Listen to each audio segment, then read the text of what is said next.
A continuación tendremos la conferencia inaugural Crisis del multilateralismo y crisis de la integración, perspectivas latinoamericanas y europeas, por Andrés Malamud de la Universidad de Lisboa, Portugal.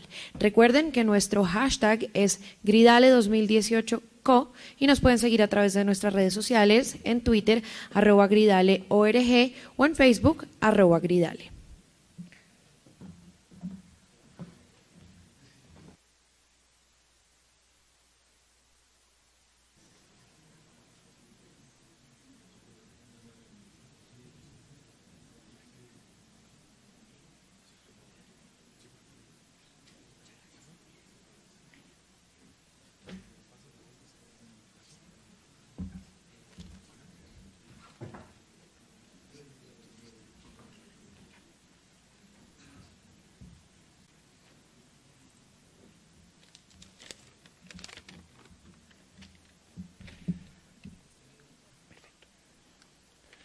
Buenos días. Es una alegría enorme estar acá, aunque me dejaron poco tema para hablar. Me van a evitar algunas repeticiones. Pero es una alegría enorme estar en la Universidad Cooperativa, y le agradezco especialmente en la persona del profesor Edgar Vieira, porque me encuentro acá con un montón de gente, un montón de amigos, algunos mayores que yo, de los cuales aprendí mucho, otros más jóvenes que yo, como Félix, de los cuales sigo aprendiendo. Así que esta es una ocasión especial en la cual quiero marcar una serie de puntos para defenderme antes de empezar.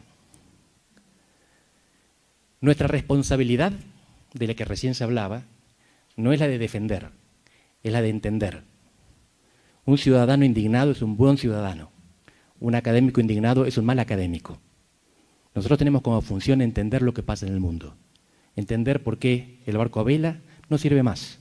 ¿Y qué es lo que está navegando en este momento? Y quiero recordar que los principales politólogos que estudiaron la democracia habían sido antes especialistas en autoritarismo. Juan Linz, que fue uno de los primeros en entender la diferencia entre presidencialismo y parlamentarismo, estudió antes cómo quebraban los regímenes democráticos en Europa. Guillermo O'Donnell, antes de estudiar las transiciones, estudió el Estado burocrático autoritario en América Latina. Por lo tanto, nosotros tenemos que tener en claro qué es lo que no es integración.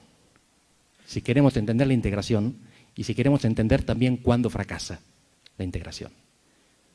Y lo que voy a proponer es que hay dos conceptos que se oponen a la integración. Uno estático y uno dinámico. Y tenemos que tener esto en cuenta para saber qué es lo que queremos entender. Lo contrario de integración como proceso dinámico es la desintegración.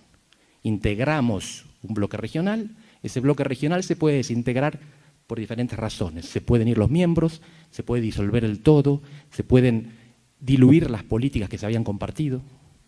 Pero más interesante que esto es lo opuesto de la integración estático. Y lo que está enfrente de la integración en el statu quo es la soberanía. Soberanía es lo opuesto a la integración. No siempre lo tenemos claro. UNASUR, por ejemplo. Yo preferiría estar tomando un café con el embajador para conocer cómo fueron esas 17 negociaciones. UNASUR dice en el mismo párrafo que favorece la integración y favorece la soberanía. El agua fría y el agua caliente en el mismo balde. Eso no es así. Eso no funciona así. Y tenemos que ser conscientes de que los políticos dicen cosas por razones que tienen ellos, pero no tenemos nosotros. Nuestra función como académicos es entender por qué hay una contradicción en ese tratado que impide la integración. Y lo que podemos llegar a entender es que está ahí precisamente para eso. La integración no es el objetivo de UNASUR. Vamos a ver un poquito más. Vamos a sacar esta foto incómoda que colocaron los organizadores.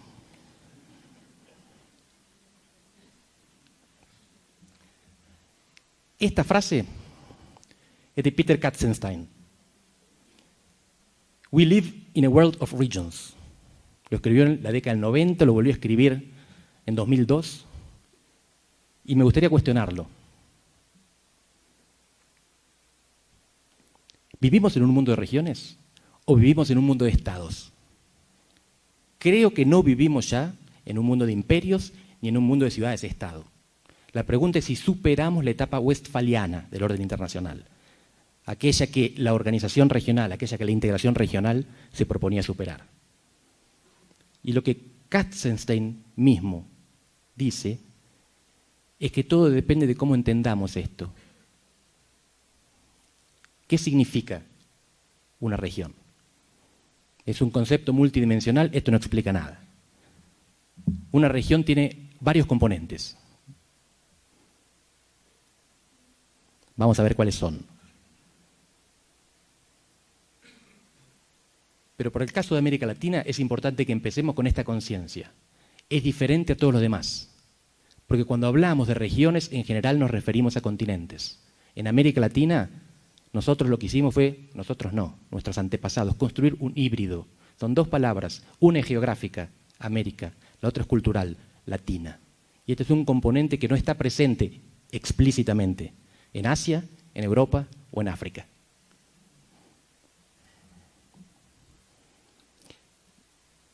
No sé para dónde tengo que apuntar.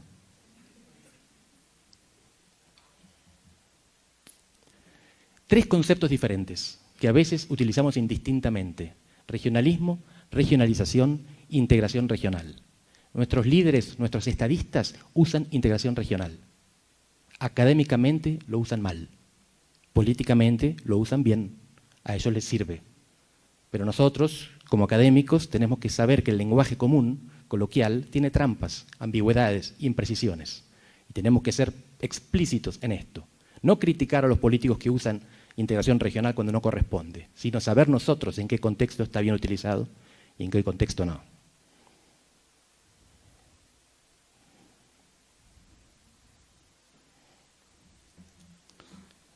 Esto es regionalización. Le pido disculpas porque hay a veces la inclusión del inglés. En algunos casos preferí dejar el original para respetar la literatura y que sea más claro para los que conocen a qué autor me estoy refiriendo. Las sociedades, los mercados hacen cosas juntos, comercian, se casan, hacen turismo, van a estudiar. Son las sociedades las que hacen cosas con los vecinos. A esto lo llamamos regionalización, cuando esas cosas se hacen en un área geográfica determinada. Cuando son los estados los que deciden hacer cosas con los vecinos, hablamos de regionalismo, desde arriba. Y el regionalismo se manifiesta en tratados internacionales. Esos tratados pueden ser regulatorios, pueden ser de diferentes tipos, políticos, económicos, pero son los estados los que hacen el regionalismo. Y hablamos de integración regional cuando están los dos componentes. Y una cosa interesante es que los dos componentes se encuentran en Europa, pero en América Latina, en general, lo que nosotros observamos es un supply side integration, integración desde arriba, los estados. Mientras que en Asia, lo que observamos es lo contrario. Es desde abajo, son las sociedades, los mercados, las diásporas las que se integran. Y los estados, los que llegan tarde, van regulando sin integrarse, manteniendo la soberanía. Porque hay tres objetivos diferentes para hacer cosas con los vecinos. En un caso es aumentar la escala. El beneficio de la escala favorece la producción, el comercio, la defensa. Pero tiene desventajas. Esto lo estudian muy bien los economistas Alesina y Spolaore. Las heterogeneidades aumentan con la escala y por lo tanto generan dificultades de coordinación. La segunda meta, el segundo objetivo es la marca país. La Alianza del Pacífico, por ejemplo, tiene como objetivo sobre todo salir al mundo con reputación. No es integrarse con el vecino. El comercio en la Alianza del Pacífico es mínimo. Buscan otra cosa. También hay normas de origen, otro intento de integrarse de otra manera. Pero no es tanto lo que hacen entre los vecinos, sino cómo enfrentan cada uno de ellos al mundo. Y finalmente, la legitimación de los regímenes. Esto lo estudiamos durante mucho tiempo en África y lo tenemos presente en América Latina, sobre todo en el caso del ALBA. Los regímenes hacen cosas con los vecinos para mantener la legitimidad doméstica e internacional.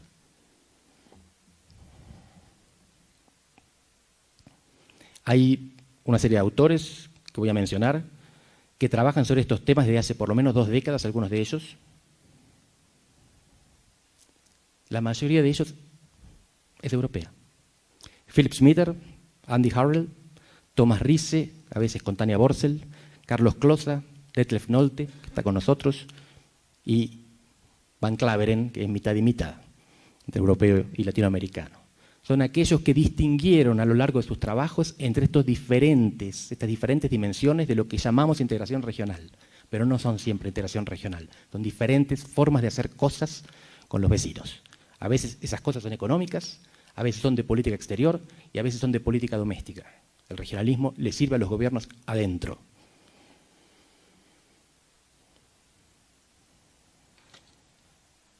¿Pero qué es la integración regional? Sintetizando y simplificando. Compartir soberanía. La integración regional es renunciar voluntariamente a actuar solo, atarse al mástil, siendo el mástil un vecino. No emitir moneda, porque no puede emitir moneda. Francia no puede emitir moneda. Una de las principales potencias del mundo tira la bomba nuclear. Puede tirar la bomba atómica, pero no puede imprimir francos y no puede imprimir euros.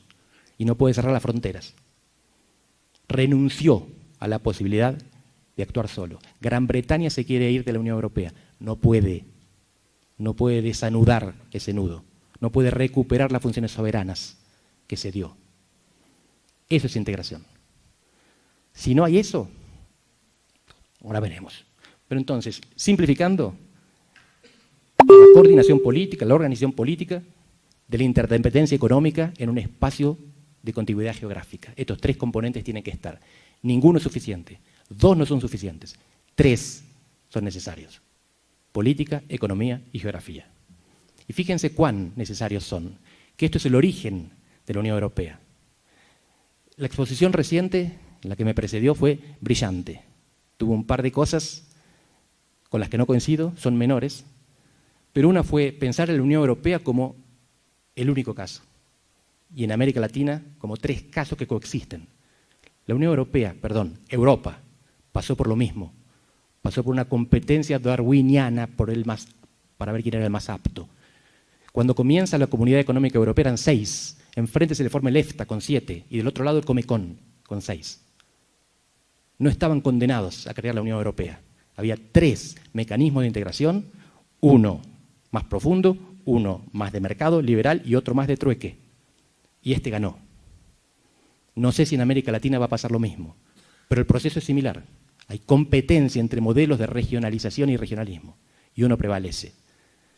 Pero aquí quiero hacer un destaque para la geografía. Fíjense que hay algo que no está en azul y hay algo que sí está en azul y llama la atención. Lo que no está en azul es 1/3 de Alemania. Porque naturalizamos la Unión Europea, naturalizamos la soberanía alemana. La Unión Europea es una producción excepcional, en un momento excepcional de la historia de Europa, en la cual el país más poderoso no tenía soberanía. Y es también un momento en el cual el segundo país más poderoso era dueño de parte importante de África. Dueño, no, era África. El norte de África era Francia. Nunca hubo un tratado, ni para que entre el este de Alemania, ni para que salga el norte de África. Fueron divisiones o anexiones de países miembros. Esto es algo que está subestudiado por la literatura y, sin embargo, es lo que le dio la forma a la Unión Europea que conocemos hoy. Unión Europea de 28, quizás en vías de tornarse 27, pero de nuevo, la geografía tiene sus cosas raras. ¿Consiguen ver lo que está ahí? La Guayana Francesa, el país más extenso de la Unión Europea es Francia. Podría ser Dinamarca si Groenlandia fuera considerada, pero Groenlandia salió de la Unión Europea sin retirarse de Dinamarca. Por lo tanto, Francia es el país más extenso. La frontera más larga del país más extenso de la Unión Europea es con Brasil. Es más larga la frontera de Guyana francesa con Brasil que la frontera de Francia con España. Esto significa que se puede cruzar a pie del Mercosur a la Unión Europea. Los límites de la geografía. Esto es la política y esto es la economía. Como decía antes, ninguna de estas dimensiones es suficiente para entender este proceso complejo.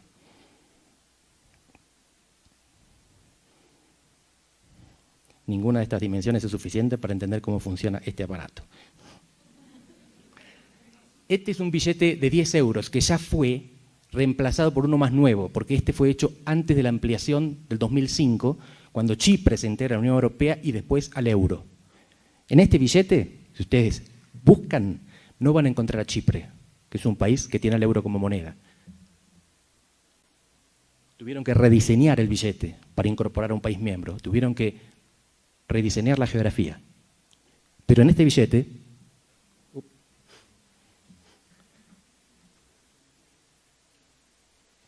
está Brasil. Brasil aparece en los billetes de euro antes que Chipre. De nuevo, relativicemos los absolutos. Esto es el ALBA.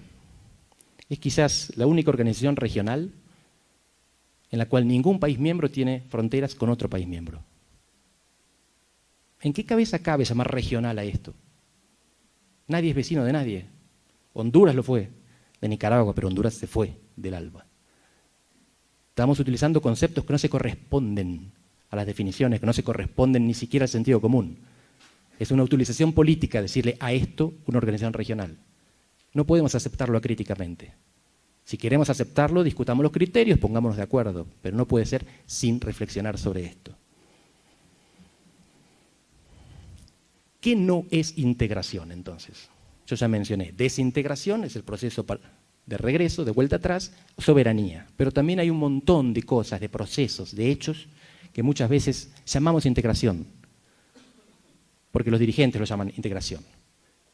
Cuando se termina un conflicto territorial, un conflicto entre dos países vecinos, los presidentes dicen, se acabó el conflicto, ahora es tiempo de integración.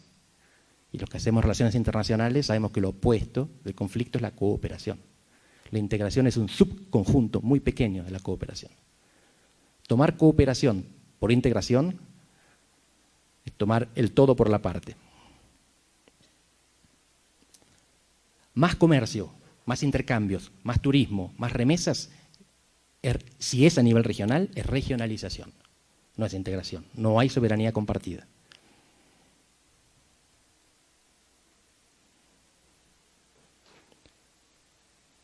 Family, con Gianluca Gardini trabajamos sobre esto, el cumbrismo, el hipercumbrismo, el hecho de que los presidentes latinoamericanos se reúnan 2 veces por semana, en grandes reuniones que les envidiamos, porque comen muy bien. Eso no es integración regional. Comunicarse más fácil a través de las fronteras tampoco es integración. Está muy bien. Puede favorecer la integración regional, puede ser una causa, puede ser una consecuencia. Los estados firman tratados que reducen el peso de la frontera, pero no es el fenómeno en sí. Tener una bandera, tener un himno, tampoco es integración regional. En parte, y esto es importante, porque la identidad habitualmente baja la escala. La identidad no une, la identidad separa pequeños grupos. Lo que une son los intereses. Yo sé que esto es un sesgo neofuncionalista que le estoy dando a la charla, pero es esto lo que muestra a los procesos que fueron exitosos. Entonces, o hay soberanía compartida o delegada, o no hay integración. Y que no haya integración no es necesariamente malo.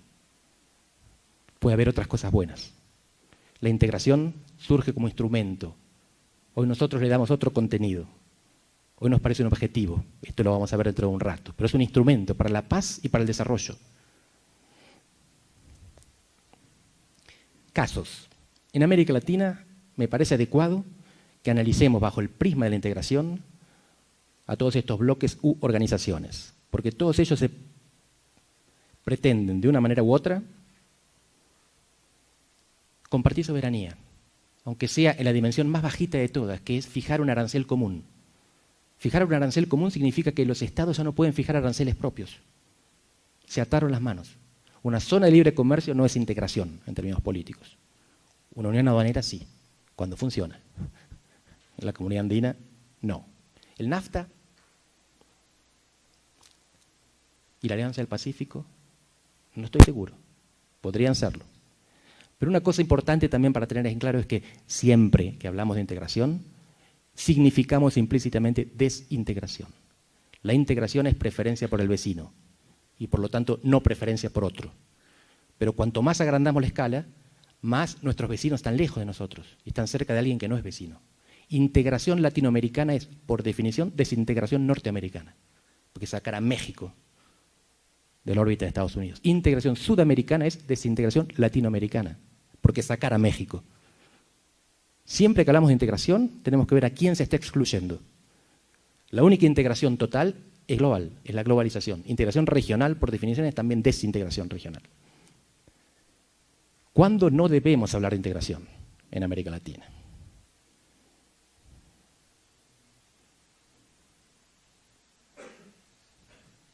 la Organización de Estados Americanos, la UNASUR, que pone a la soberanía por encima, el TIAR, y por supuesto, que nada que ver tienen con la integración la CELAC, que es un foro, el ALBA y Petrosur.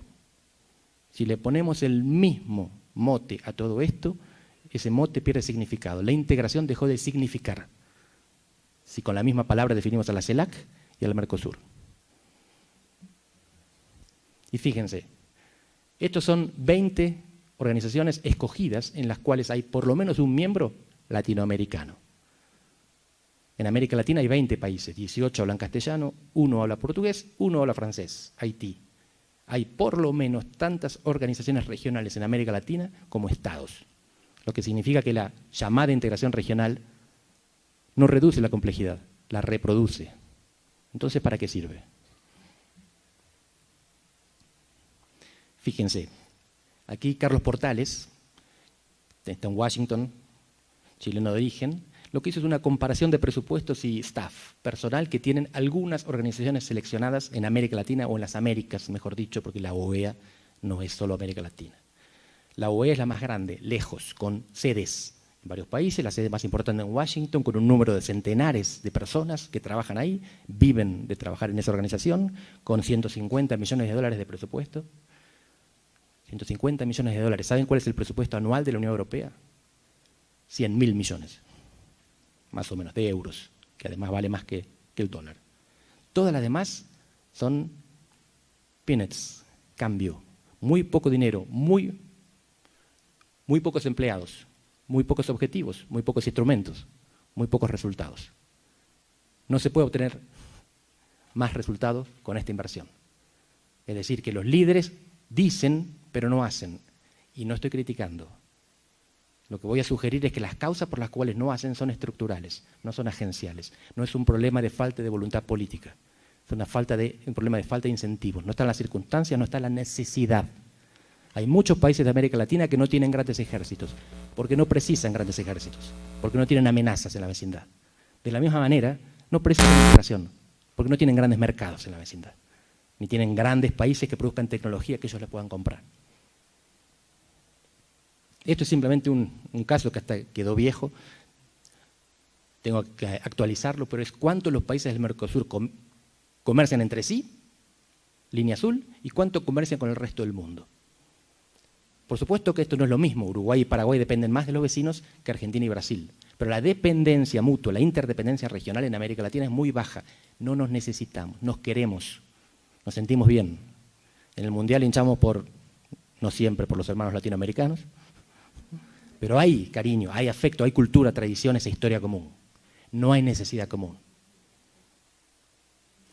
En algunos casos sí, pero como ustedes saben muy bien en Colombia es más defensiva que ofensiva. En este momento Colombia puede sufrir de Venezuela más de lo que puede ganar de Venezuela. En este momento Colombia necesita coordinar con otros países qué hacer con la ola de refugiados de Venezuela, pero justamente lo que estamos tratando de evitar es la integración.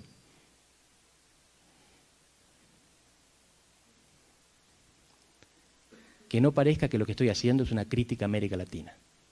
Esto es Europa. La última década hasta la crisis, más o menos, pero esto no cambió mucho. Los países de arriba son los países del norte, los países de abajo son los países del sur. Y esto es cuenta corriente. Superávit al norte, déficit al sur. La Unión Europea es un producto de los clivajes cruzados, como lo llamaban ellos. Un país podía perder en alguna dimensión, pero ganaba en otra.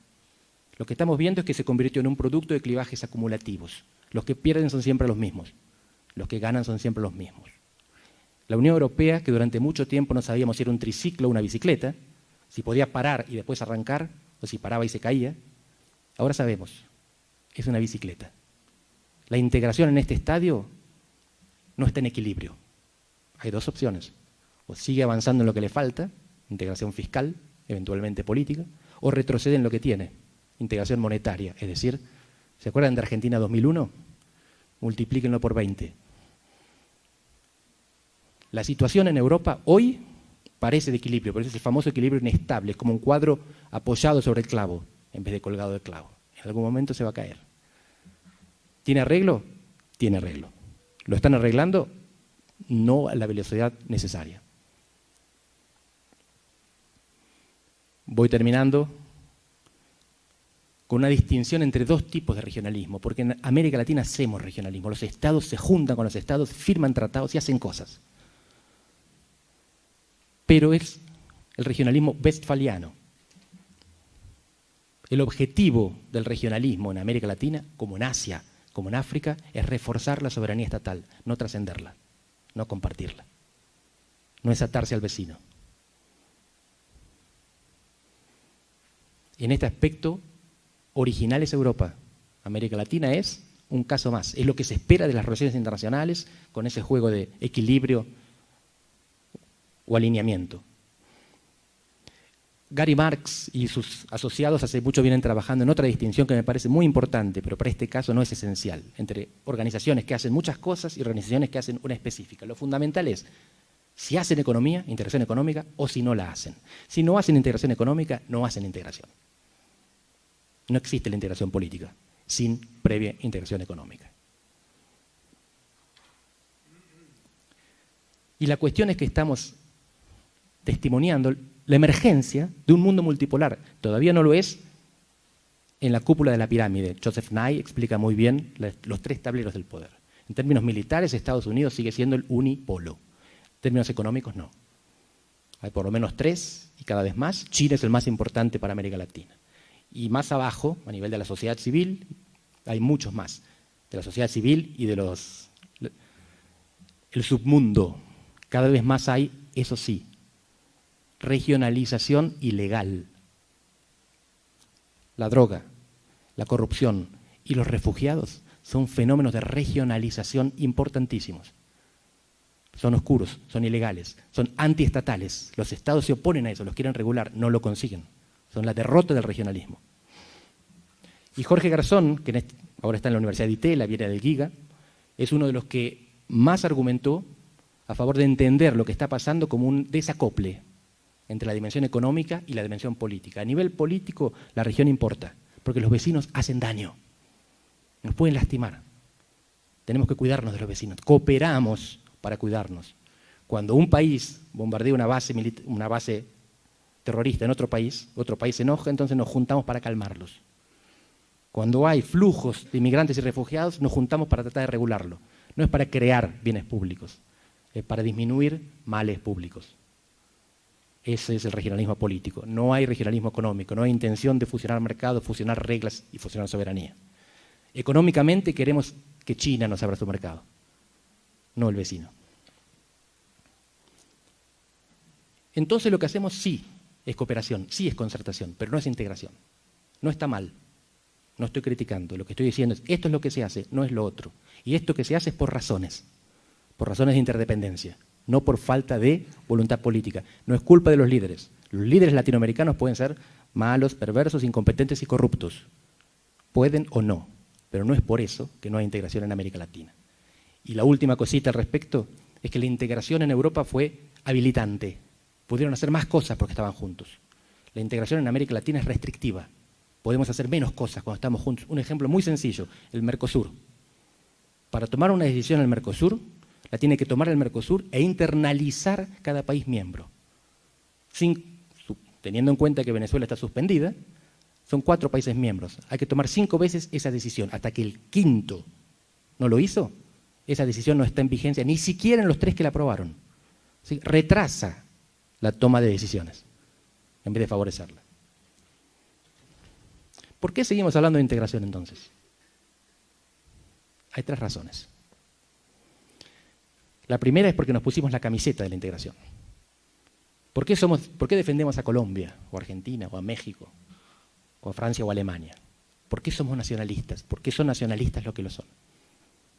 No es instrumental el nacionalismo, es un sentimiento. En muchos casos, el regionalismo se convirtió en un sentimiento. Nos sentimos hermanos, la patria grande, nuestra América, porque sí. Existencialista en vez de instrumentalista. De nuevo, no hago crítica, estoy explicando por qué hay gente que defiende aquello que no está pasando. La segunda razón es porque nos sirve. Nos encanta juntarnos. Vivimos de esto. Si no hubiera intentos de integración, ¿de qué conversaríamos en las conferencias? Esto lo permite eso que hicieron los líderes tratando de juntar a sus países. Incluso cuando fracasen, incluso cuando mientan, nos dan esta oportunidad de pensar sobre esto y sobre otras cosas. Así que tenemos que estar agradecidos hasta de su fracaso. ¿Y por qué lo hacen ellos? Porque hablar primero es gratis y segundo es simpático. Decía Edgar, ¿qué piensan los latinoamericanos? Están a favor de la integración. No saben lo que es la integración. Pregúntenle a un brasileño si está de acuerdo en que su moneda se defina junto con Paraguay. O Paraguay si está de acuerdo en que los puertos, la política la decida Uruguay. Están a favor de la integración porque creen que la integración es ser simpáticos entre nosotros. Si supieran que significa delegar soberanía a los vecinos, no estarían a favor. Entonces, decir integración suma votos, suma apoyo, es simpático. Hacer integración tiene el efecto contrario. Es racional hablar a favor de la integración, sería irracional producirla. Y termino.